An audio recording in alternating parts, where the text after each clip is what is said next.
Buongiorno, grazie di essere venuti alla conferenza stampa di Joker Folie Deux in concorso. E prima di cominciare vi presento gli ospiti al tavolo che non hanno bisogno di presentazione ma un rituale. Joaquin Phoenix, il regista del film Todd Phillips e Lady Gaga.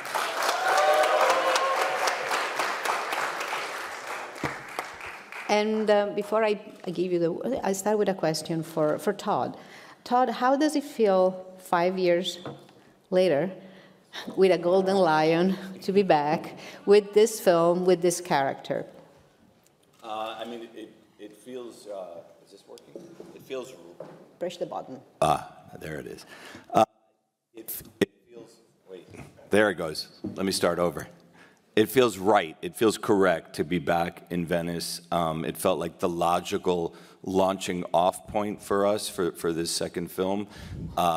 We have a very strong feeling towards Venice and what happened last time, not just obviously winning the festival, but just the way the film was treated. But I will say on this one, I'm a little more nervous, and I think it's a lot easier to come in to something as the insurgent as opposed to coming in as the incumbent. And so there's a lot more expectations on a second film. And so, yeah, there's definitely a sense of more nervousness than I had with the first one. Can you talk a little bit about the transition between the two films? And now the music is what bridged Joker and this film. And the music was also intrinsic to Joaquin's character in the first one. Well, yeah, it's something that Joaquin and I talked about all the time on the set of the first movie, was this idea that Arthur has music in him. And I think, you know, if you remember the first film, there are moments where he is just dancing for whatever the reason be. He's sort of a way of expressing what he's feeling. So, you know, and Hilder's score in the first film is really such almost a character in the first film, another character. So it always was really a huge part of it. And then Joaquin, well, you want to take over and to talk about a dream that you had? No, thank you. Oh, please. No, you know, I mean, so it felt like a logical launching off point is to continue with that idea of music and with Arthur and what music means to him. So then as we started writing the screenplay, not to keep going on, but he's not talking right now, but he will. Okay.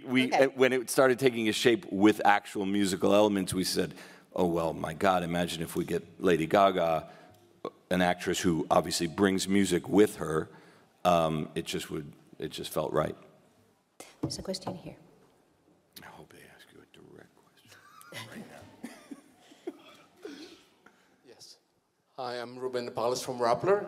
Congratulations on the film. It's what a great surprise that it works as a musical and a psychological drama. So my question for each of you, for Todd, talk about the song selection, because it's great, it's perfect, it's ironic, that's the song selection. And for each of you, Lady Gaga and Joaquin, can you talk about the unexpected pleasure and opportunity that you, Lady Gaga, get to sing with Joaquin, and Joaquin, you get to sing in duets with Lady Gaga? I mean, the musical choices really came through in the screenplay. You know, we started with it, and it really was very much based around a certain time with the music, of course, and it was all meant to feel like music that Arthur may have listened to with his mom when he was younger, music that she played for him, and you know, again, the time being really specific to it, Arthur, who feels like a throwback to us when we were writing it in a way, and so that was where it started. Do you want to take that? Sure. What do you want me to say? First of all, hi everyone. Nice to see you. It's nice to be back. Yeah, I think part of the joy, at least for me, was taking these songs that were standards and trying to find a way that it felt like they were specific to the characters, that it was the only way that the characters could express themselves were through these particular songs sung in this way. And that was part of what was, I think, an interesting point for us, because initially we started off with some references where, you know, I had Frank Sinatra and Sammy Davis Jr. and these legends, and I think we started kind of trying to emulate that sound, or at least I did, before we realized, like, wait a second, this is not who Arthur is. It might be who Joker wants to be. And so that was, I think, a point, at least for me, where it felt like something really clicked, where we took these standards and decided to do kind of our own understanding of them or interpretation. And Gaga was really, Stephanie or Gaga? I can't, sorry. Stephanie was really, early on, she was like, oh, we're going to sing live. And I was like, no, we're not. Or you can sing live if you'd like, but I'm not. And ultimately we did it, yeah. And it was really the only way. I mean, not only did we sing live, but every part of the recording was live. We didn't sing to completed tracks or to click track. We were working with a pianist, on set. So each take was a different version of the song and of singing the song. So that felt really exciting. I think it created an energy that was necessary, at least that I felt was necessary. Hi, everybody. Hi, I did what you did. Yeah. Hi. Hi, everyone. It's so nice to see you today. I think the way that we approached music in this film was very special and extremely nuanced. I wouldn't necessarily say that this is actually a musical in a lot of ways. It's very different. The way that music is used is to really give the characters a way to express what they need to say, because the scene and just the dialogue is not enough. So, like Joaquin said, we did a lot of this live, and in a lot of ways, the pianist that was on set with us was sort of like an actor off camera in the scene with us. And we worked really hard also on the way that we sang. And for me, it was a lot about kind of unlearning technique and forgetting how to breathe and allowing the song to completely come out of the character. And, like Todd said, he always felt like Arthur had music inside of him. And I think for me, I really wanted to help execute Todd's vision for what this could be with music. There, question there. Italy. My question is about the makeup. That's very important in the movie because it shows us the distinction between Arthur and the Joker. And also to Lady Gaga, if you decide by yourself the makeup, or you use it was already right in the script, you have already some indications about it. You should take this. Todd did my makeup. It was actually a totally collaborative process. We all worked together, and everything visually in the film, I feel like, was made like a painting, from the music to the wardrobe. Joaquin, you said it on set once, like it's all conspiring. So we worked really, really as a team. Anyone wants to start on makeup? Oh, I think she answered, yeah. Okay. There's one here. Right.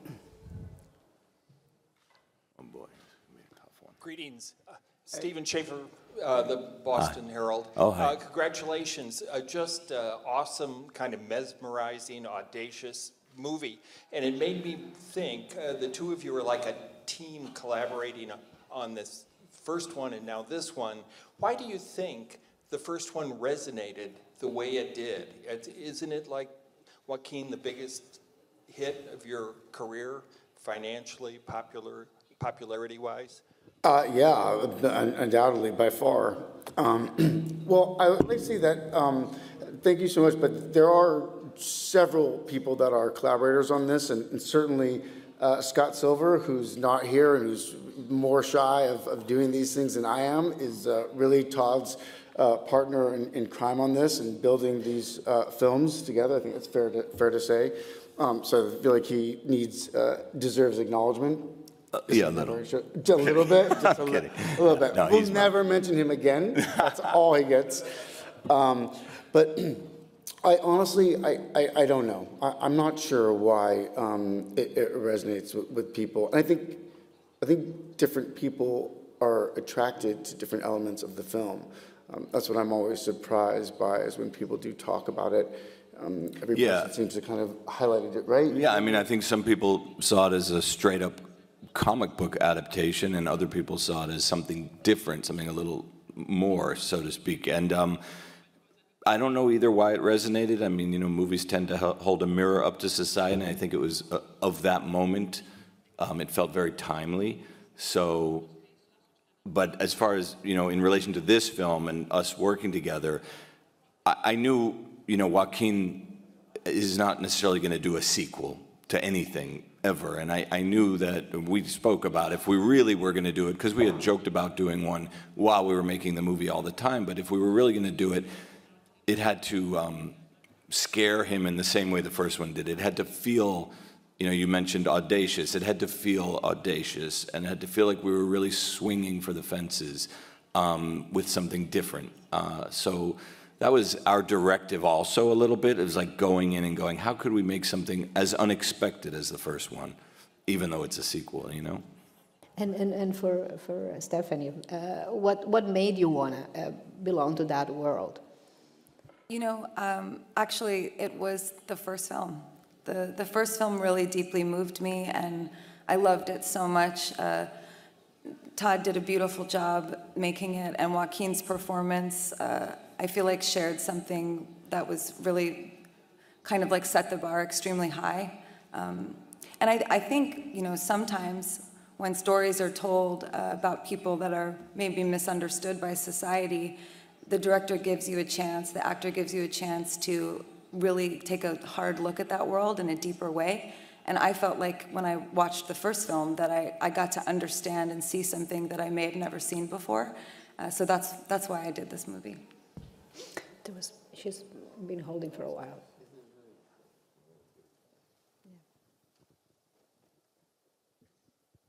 Hi, good morning. Maria Guerra, Quinótico, Spain. Well, congratulations on this dark, disturbing movie. You said that this the first movie mirrored somehow the war at that time.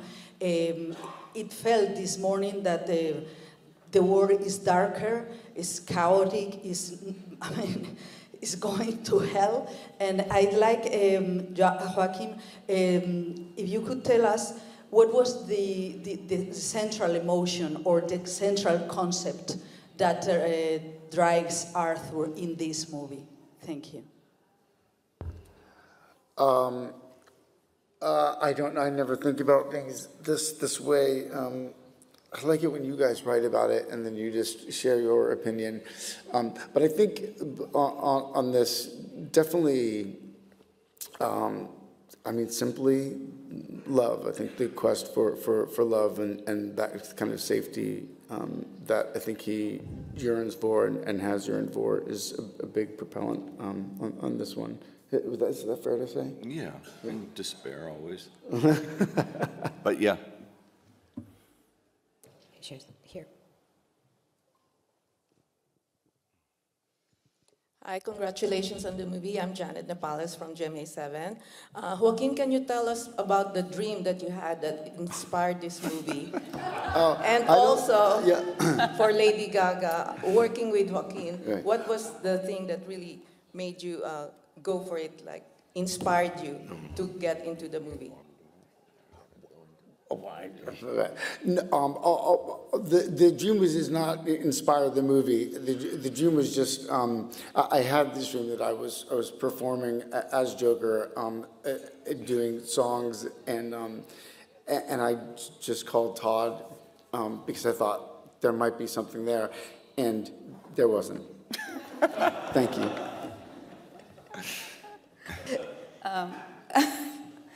I would say working with Joaquin was a total breeze.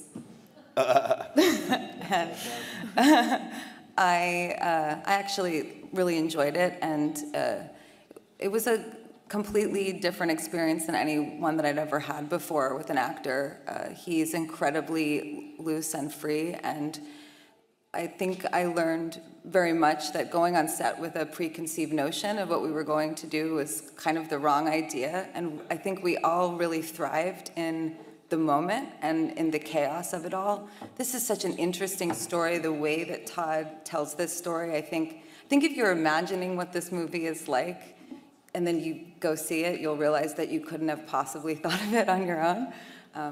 And in order to make that happen, we had to find it every day. And what was the truth? What was the honest moment in each scene? And how did it tell a story that, quite frankly, I think we really want all of you to decide for yourselves when you see the film what it means to you, instead of deciding it for you. I have a question for Todd. How did you mediate the realism of the first film? I mean, some of the strength of the film was those very realistic images and the grittiness of the city, with the stylization that comes with a musical form. This is not a musical, but it has that component. Yeah, but I think visually, stylistically, it exists in the same world as the first film for a lot of it. And then when we break out of it for certain things, we're breaking out of it with the freedom of Arthur's imagination and where Arthur would take something. And again, Arthur in the first film, to me, beyond having music in him, had a romance to him. He had panache, he had style, even though you didn't really see it. So I think what the musical elements in this film enabled us to do visually is to kind of lean into that style. But again, to me, it's all informed through his eyes, Stand there.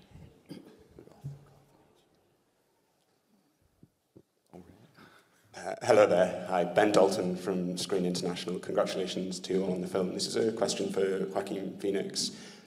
Recently, you dropped out of a Todd Haynes film shortly before shooting. Can you tell us what happened there and why did you depart that film?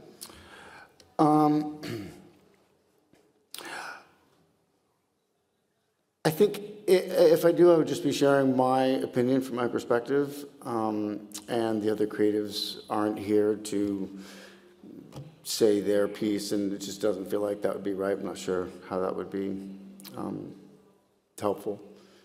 So I don't think I will. Yeah. Thank you. This one there. Him right there. Good day, my name is Uras Kiribaev, 98 Magazine, Kazakhstan. My question goes to Todd Phillips. This morning I really much enjoyed watching the second movie, and this made me wondering, should we expect the third movie about Joker anytime in the future, or should we expect another movie about somebody within the universe you've already built? Thanks a lot. Did you see the movie?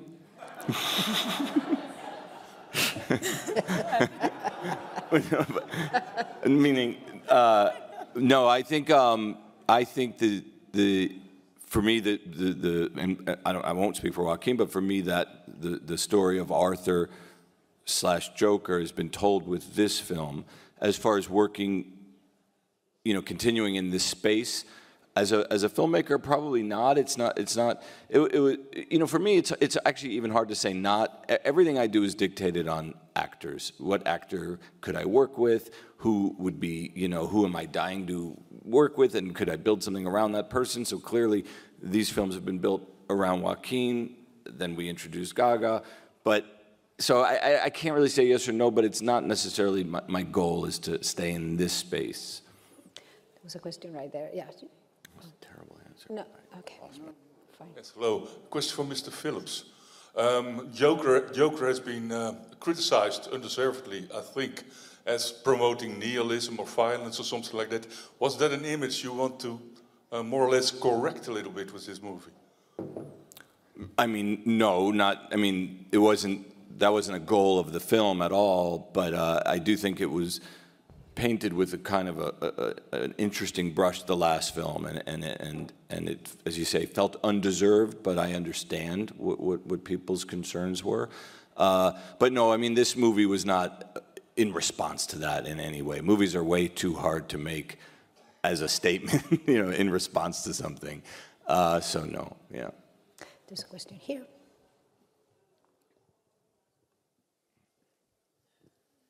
Thank you. John Bleasdale. I'd like to ask Joaquin Phoenix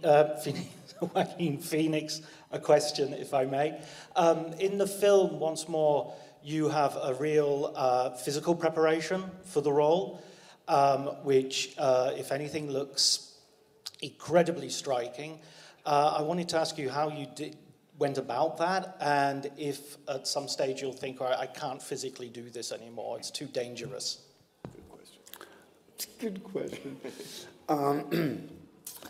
It's not really that dangerous. I mean, we work with the doctor, and but I mean, really, I'm thank you for the question, but I'm not going to talk through like the specifics of the diet because I just think nobody really wants to hear that.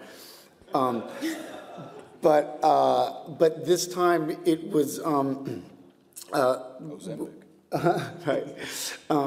This time it felt a bit more complicated just because there was so much dance rehearsal that we were doing, which I didn't have last time, and so it felt a bit more difficult. But no, it is safe.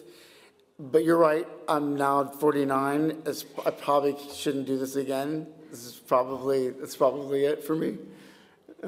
Yeah. And Stephanie also lost a lot of weight. I did. Yeah. I did. I remember we were first, I met you and then we did some rehearsals and then you went away for like a month and then you came back and you lost a lot of weight. And it was really impressive and seemed very difficult. Thank you. You know, we... It's on. You know, she's not familiar with microphones.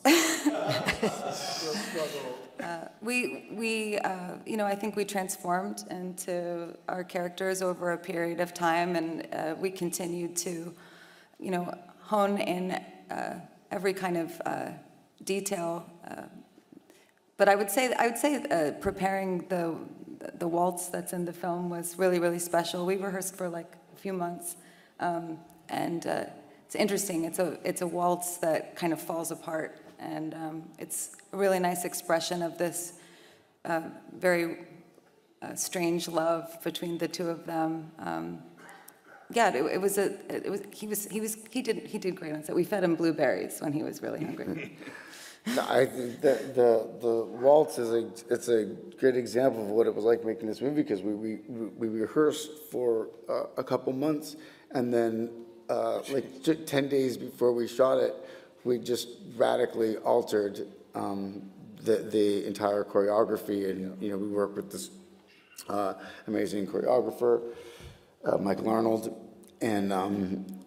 But I think it's like indicative of what the process was like with everything that we were doing, where you know we would really work on something and choreograph it and then throw it out. Yeah.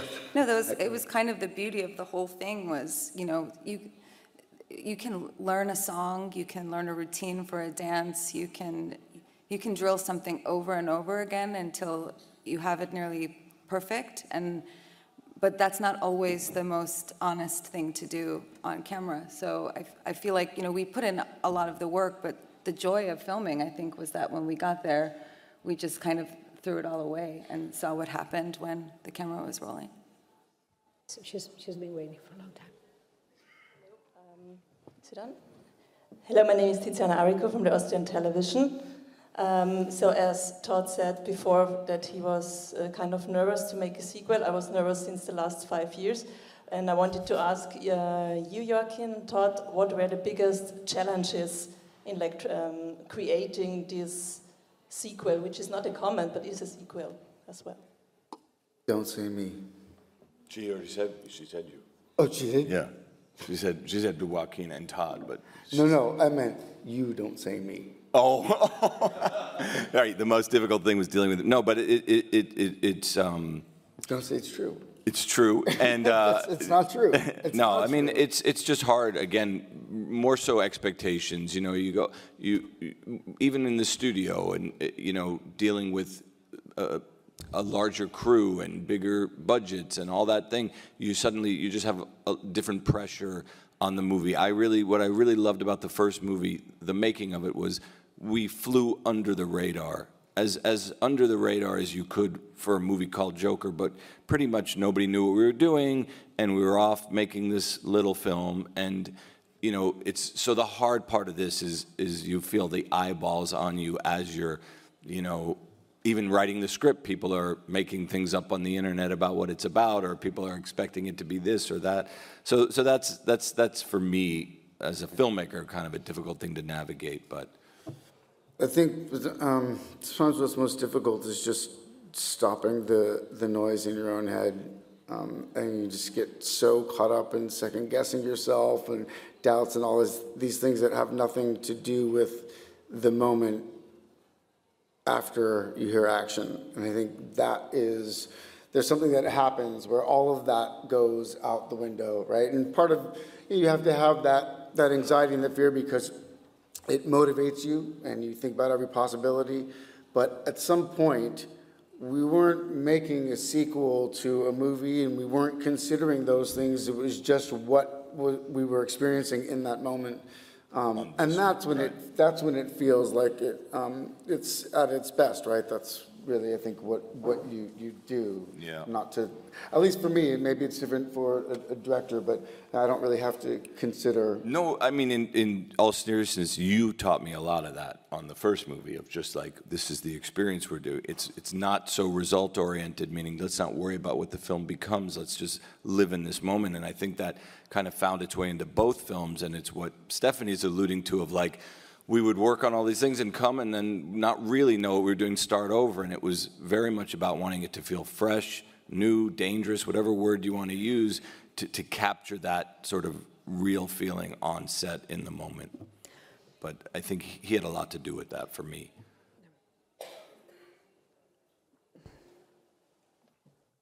So this is for Stephanie. Stephanie, I read somewhere that step by step you want to change the world and to put one palette after the other. Can you tell us in which sense? And for Joaquin, how many pounds did you lose for the role? I'm from Mexico. You know, the reason that I think I started making music when I was really little was because I just had something to say. I was trying to figure out how to do that. And one of the reasons I love music and I love movies so much is the stories that you get to tell and the way that we get to express something to the world that will hopefully help people feel good about life, give them a moment to escape into another world, to fall into somebody else's story. So to me, when I hear you say that, I must have, it sounds like I said that when I was in my 20s, that I wanted to change the world. I think that what I really meant to say is that I believe that movies and music have a tremendous power to change the way people feel, and you know, that's part of why I love to create.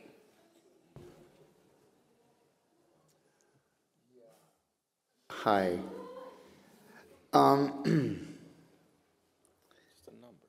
I don't know. I don't remember. And I was feeling like I know I was responsible last time for talking about it quite a bit because it's difficult to do, and so you can't. It becomes your obsession, right? Because as you're working through and trying to get to a certain weight, and so then you can't help but talk about it. And then it just sounds like as an actor just talking about like how much weight they lost. And so by the end of that run, I was like so sick of myself and angry at myself for making such a thing of it, because part of it is like, you just do what you're fucking supposed to do. And there's like, that's it. But I fell into this like trap of talking about it. So this time I was like, I'm not going to do that this time. So I won't, but it was 47 pounds. No, I'm joking. No, I don't know. I'm really sorry, but they came to call me twice, so we've run out of time. Thank you so much. Thank you. Thank you all. Thank you. Thanks for being here.